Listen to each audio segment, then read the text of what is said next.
when you're solving a problem, you need to focus on the person to whom that solution is going to be applied. And so what I love about design thinking is it helps you to work with that person in mind. And that's where you'll have, the first process being empathy, where you can go to the field or the community or the potential clients and talk to them, find out how they feel, their normal day-to-day activities, their environment, and how the environment makes them feel. It's until you understand how I feel, you cannot give me a solution that will be relating to me. And we can see even governments and a lot of people, money is being wasted because people know how to solve a problem, but in the wrong way, because the person who is supposed to use that solution, either they are not consulted or no one empathizes with them. And then when you found out the data, you come in a mindset we call the synthesis or the defining problem. That process or that stage is where now breaking down the data that you've gotten to be able to now find out what exactly is the pain of this, the person, the individual in the community. Then from there you can now develop your own, what we call a point of view, kind of your how you view the whole situation. In a matter of you can profile this user or the person who is experiencing the pain in the most effective way possible. And once you have a point of view that preserves the emotions and the person to whom you are designing the solution, it becomes something that is interesting even to yourself in the journey of developing the solution. So, and at this stage, we are just defining the problem. And one important fact is that you cannot solve a problem that you don't understand. And then from there now we move to a wild stage where we call it ideate.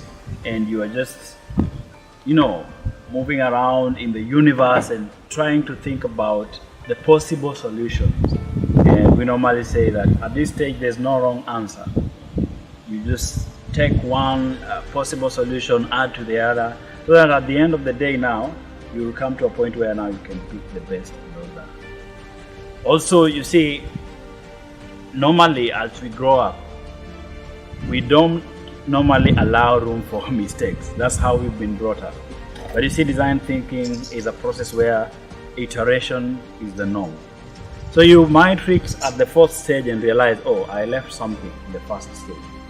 So it helps you now to keep on refining. And I think this is the hallmark of the importance of design thinking, to help individuals understand that making a mistake is part of the process.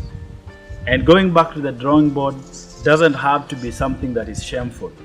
And I see a lot of that because that's how we've grown up, that once you make a mistake or if a child fails in school, that's the end of it. Or if a child, God forbid, when we have the teenage pregnancies, we see children, they drop out of school just because of that. But you see, in design thinking, iteration is kind of a norm. You can go back and forth. And then now you have thought about the solution. And then one concept that I really love about design thinking is the prototyping. And this is a very good concept, especially for business people, the civic leaders, and even the public management, or rather the public servants.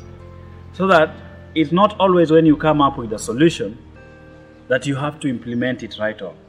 Prototyping helps you to look at a solution and, you can form something that kind of a blueprint or something like an image of the solution that you are providing, so that you can test it to the world.